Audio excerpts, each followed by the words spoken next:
কানাইঘাটের একটা রোড মাত্র, যেটা হচ্ছে গাজী বুরহানুদ্দিন রোড, চলাচলের বিলকুল অনুপযোগী। আমি চাই জরুরি ভিত্তিতে এই রাস্তা মেরামত করে চলাচলের উপযোগী করে দেওয়া হোক। জেড ফোর্সের একজন তরুণ সেনা অধিনায়ক হিসাবে আমি আপনার এলাকার 4 গ্রাম এবং 8 গ্রাম দখল করেছিলাম। আপনাকে সংসদে দেখতে পেয়ে খুবই আনন্দিত হয়েছি। আপনার সময় 3 মিনিট বাড়িয়ে দেওয়া হলো। 3 মিনিটে আপনার বক্তব্য শেষ করুন। এখন পর্যন্ত জকিগঞ্জকে প্রথম মুক্তাঞ্চল হিসাবে সরকারিভাবে ঘোষণা দেওয়া হয় নাই। এই এলাকার উন্নয়নের জন্য আমি সুপারিশ করছি। ধন্যবাদ। পরবর্তী বক্তা মোহাম্মদ আবুল হাসান, 233 সিলেট 5। মাননীয় স্পিকার, আপনাকে ধন্যবাদ। আমি প্রথমে মহান আল্লাহর শুকরিয়া আদায় করছি, সাথে সাথে আমার নির্বাচনী এলাকা। মাননীয় সদস্য, আপনার সময় 5 মিনিট। মাননীয় স্পিকার, আমি মনে মনে ভাবছিলাম খেলাফত মজলিসের একমাত্র নির্বাচিত প্রতিনিধি আমি। আমার দিকে আপনি সদয় দৃষ্টি রাখবেন, আমাকে একটু সময় বৃদ্ধি করে দিবেন। আশা করি পরিশেষে আমার সময় বৃদ্ধি করবেন। ধন্যবাদ মাননীয় স্পিকার। মাননীয় সদস্য, এই সময় দেয় আপনাদের হুইপেরা। মাননীয় স্পিকার, অ্যানাউন্স করি সময়টা। আমি মাননীয় স্পিকার, জি বলুন। আমি এমন এক এলাকা থেকে নির্বাচিত হয়ে এসেছি যেই এলাকাটি জকিগঞ্জ এবং কানাইঘাট।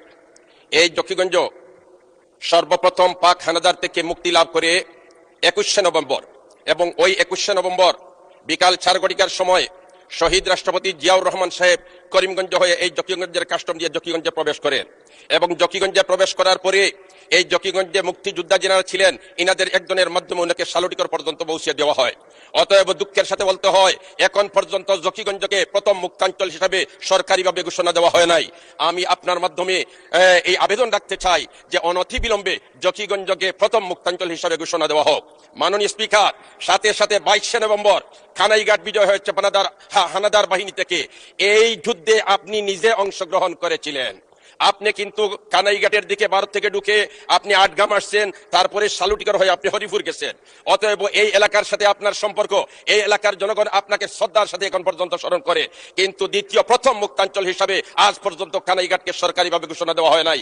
অতএব আমি আশা রাখবো জকিগঞ্জকে প্রথম মুক্তাঞ্চল এবং কানাইঘাটকে দ্বিতীয় মুক্তাঞ্চল হিসাবে ঘোষণা সরকারিভাবে দেওয়া হোক। মাননীয় স্পিকার, আমি একজন আলিম মুফতি। আমাদের রাজনীতির ইতিহাস সবচেয়ে প্রাচীন। আলেমদের রাজনৈতিক ঐতিহ্য 1000 বছরের বেশি পুরানো। স্বাধীন বাংলার 500 বছর মুসলমানদের সরকার এদেশে কোরআন সুন্নাহর আলোকে রাষ্ট্র পরিচালনা করেছেন। 1203 সালের 5ই রমজান বৃহস্পতিবার বাংলায় মুসলমানের স্বাধীন রাষ্ট্র কায়েম হয়। 1757 সালের 23শে জুন পর্যন্ত এই দেশে মুসলমান শাসক মুফতি আলেমদের নেতৃত্বে যত্ন ও ভালোবাসায় উন্নত সমৃদ্ধ হয়। মাননীয় স্পিকার, ব্রিটিশ উপনিবেশ কায়েমের পর সর্বপ্রথম আলেমদের নেতা মৌলানা শাহ আব্দুল আজিজ মুহাদ্দিস দেহলভী রহমতুল্লাহি তাআলা আলাইহি ইংরেজের বিরুদ্ধে প্রথম বিদ্রোহ ঘোষণা করে ফতোয়া প্রদান করেন। ভারতবর্ষের আজাদী শব্দটি সর্বপ্রথম তার মুখে উচ্চারিত হয়। আমরা বাংলাদেশ আলেম সমাজ তারই উত্তরসূরি। মাননীয় স্পিকার, আজকে আমি অত্যন্ত শ্রদ্ধার সাথে স্মরণ করতে হচ্ছে 13 থালের 5ই মের শাপলা চত্বরের শহীদদেরকে।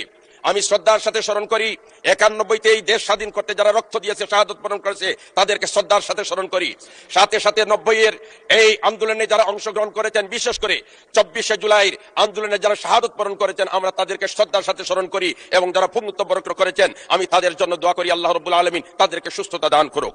মাননীয় স্পিকার, আমি শ্রদ্ধার সাথে স্মরণ করি এই সংসদের মাননীয় সদস্য ছিলেন আমার নানা সদ্য হযরত মাওলানা উবাইদুল হক উজিরপুরি, যিনি ছিলেন একমাত্র ইসলামী ঐক্য জোটের বাংলাদেশের প্রতিনিধি। ঠিক তেমনি ভাবে আমি খেলাফত মজলিসের একমাত্র বাংলাদেশের প্রতিনিধি। মাননীয় স্পিকার, আমি শ্রদ্ধার সাথে স্মরণ করি এই হেফাজতের আন্দোলনের নেতৃত্ব দানকারী শাইখুল ইসলাম আল্লামা আহমদ শফি রহমতুল্লাহ আলাইহিকে। আমি শ্রদ্ধার সাথে স্মরণ করি মজলুম আলিমে দ্বীন হযরত মাওলানা জুনায়েদ বাবুনগরী রহমতুল্লাহ আলাইহি সহ এই দেশের জন্য, এই মিল্লতের জন্য, এই সমাজের জন্য যারা ত্যাগ করেছেন আমি তাদেরকে শ্রদ্ধার সাথে স্মরণ করি। মাননীয় স্পিকার, আমার নির্বাচনী এলাকা জকিগঞ্জ কানাইঘাট। আমি এই জকিগঞ্জ কানাইঘাটের একজন প্রতিনিধি। আমার জকিগঞ্জ কানাইঘাট সর্বক্ষেত্রে অবহেলিত। জেলা সদর থেকে জকিগঞ্জের দূরত্ব প্রায় 100 কিলোমিটার, 90 কিলোমিটারের ঊর্ধ্বে। এমত অবস্থায় যোগাযোগ ব্যবস্থা আছে একটা, আর আরেকটা যোগাযোগ ব্যবস্থা আছে সংক্ষেপে বাইপাস রোড, যেটা শেওলা জকিগঞ্জ রোড, মাত্র 22 কিলোমিটার রাস্তা। যদি 22 কিলোমিটার রাস্তা হয়ে যায় তাহলে সদরের সাথে যোগাযোগ আমাদের সহজ হয়ে যায়।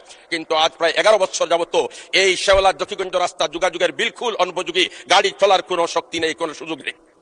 মাননীয় স্পিকার, যদি এই রাস্তাকে মেরামত করা হয় তাহলে শুধুমাত্র মানুষের সুবিধা হবে এরকম না, ইন্ডিয়া থেকে কাস্টমের মাধ্যমে যে সমস্ত মাল আসে এগুলা কিন্তু এই রোড দিয়ে সহজে শহর পর্যন্ত পৌঁছতে পারে। এই রাস্তা ভাঙ্গা থাকার কারণে এই সমস্ত সুযোগ থেকে আমরা বঞ্চিত আছি।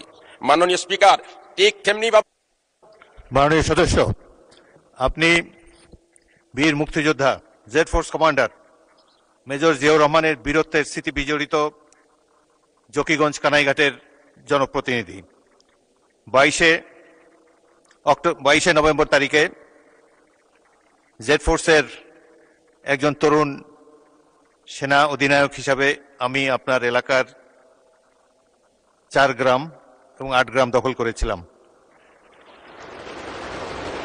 আপনাকে সংসদে দেখতে পেয়ে খুবই আনন্দিত হয়েছি। আপনার সময় 3 মিনিট বাড়িয়ে দেওয়া হলো। 3 মিনিটে আপনার বক্তব্য শেষ করুন। মাননীয় স্পিকার, কানাইঘাটের একটা রোড মাত্র, যেটা হচ্ছে গাজী বুরহানুদ্দিন রোড, চলাচলের বিলকুল অনুপযোগী। আমি চাই জরুরি ভিত্তিতে এই রাস্তা মেরামত করে চলাচলের উপযোগী করে দেওয়া হোক। ঠিক তেমনি ভাবে নদী ভাঙ্গন, আমরা জানি বাংলাদেশ নদীমাতৃক দেশ, নদীর এই পার ভাঙ্গে সেই পার গড়ে, এটা নদীর খেলা। কিন্তু আমার জকিগঞ্জ কানাইঘাটের বেলায় খেলা নয়, বাংলাদেশের মানচিত্র সংকুচিত হয়ে আসছে। আমরা দেখতে পাচ্ছি আমাদের চোখের সামনে বাংলাদেশের মানচিত্র, যেমন জকিগঞ্জ কুশিয়ারা নদীর একটা সাইট আছে বুইয়ারমুড়া, ওই এলাকায় প্রায় 5 কিলোমিটার জায়গা ভারতে চলে গেছে। এমত অবস্থায় আমরা সাংবিধানিক দায়িত্ব এই দেশের প্রতিটি মানচিত্র রক্ষা করা। আমাদের চোখের সামনে নদী ভাঙ্গনের কারণে বাংলাদেশের মানচিত্র ছোট হয়ে আসছে। এজন্য জরুরি ভিত্তিতে মানচিত্র রক্ষা করার জন্য এই নদীতে ব্লক ফেলে স্থায়ীভাবে ভাঙ্গন প্রতিরোধের ব্যবস্থা করা হোক। মাননীয় স্পিকার, আমরা যদি শিক্ষার দিকে তাকাই তাহলে অনেক আমরা পিছনে। আমরা জানি আজকের ছেলেরা, আজকের মেয়েরা, আজকের শিশুরা আগামী দিনের ভবিষ্যৎ। স্কুলে সাবজেক্ট আছে কিন্তু ওই সাবজেক্টের কোনো শিক্ষক নেই। শিক্ষক না থাকার কারণে এই সাবজেক্টের অভিজ্ঞতা ছাত্র অর্জন করতে পারছে না। এজন্য আমি দেখতেছি এইভাবে যদি চলতে থাকে তাহলে আগামী আমাদের জন্য অন্ধকার হয়ে আসছে। এজন্য শিক্ষা প্রতিষ্ঠানে যে সমস্ত শূন্য পদ আছে, জরুরি ভিত্তিতে এই শূন্য পদগুলা পূরণ করার জন্য সবিনয় অনুরোধ জানাচ্ছি। মাননীয় স্পিকার, স্বাস্থ্য খাতে আমার জকিগঞ্জে একটা হসপিটাল আছে, কানাইঘাটে একটা হসপিটাল আছে। জেলা সদর থেকে 100 কিলোমিটার দূরে, অপর দিকে রাস্তার অবস্থা ভঙ্গুর। এই হসপিটালে পর্যাপ্ত ডাক্তার নেই। মাননীয় স্পিকার, আমি যদি হসপিটালের অবস্থা তুলে ধরি তাহলে ডাক্তার সংকট। 42টি পদ ডাক্তারের, কিন্তু 9 জন পদায়ন আছে। এই 9 জনের মধ্যে থেকে 6 জন সাহিত্য কমপ্লেক্সে কর্মরত পদায়িত, 3 জন বিশেষজ্ঞ চিকিৎসক অন্যত্র সংযুতিতে কর্মরত আছেন। অতএব মাত্র এই 9 জন থেকে 3 জন চলে গেলে 6 জন। এই 6 জন ডাক্তার দ্বারা এই প্রায় 3 লক্ষ মানুষের সেবা দেওয়া তো মোটেই সম্ভব নয়। এজন্য জরুরি ভিত্তিতে কানাইঘাট এবং জকিগঞ্জে যে সমস্ত ডাক্তাররা পদায়িত আছেন তাদেরকে এই নির্ধারিত স্থানে তাদেরকে দেওয়া হোক এবং আরো ডাক্তার দিয়ে কানাইঘাট জকিগঞ্জ মানুষের সেবা করার আপনি সুযোগ করে দেওয়ার জন্য আপনার মাধ্যমে সদয় আহ্বান জানাচ্ছি। শহীদ রাষ্ট্রপতি জিয়াউর রহমানের স্মৃতি বিজড়িত 71-এর বীরত্বের সাথে সংগ্রামের স্মৃতি বিজড়িত জকিগঞ্জের প্রতি আপনারা বিশেষ দৃষ্টি রাখবেন। এই এলাকার উন্নয়নের জন্য আমি সুপারিশ করছি। ধন্যবাদ।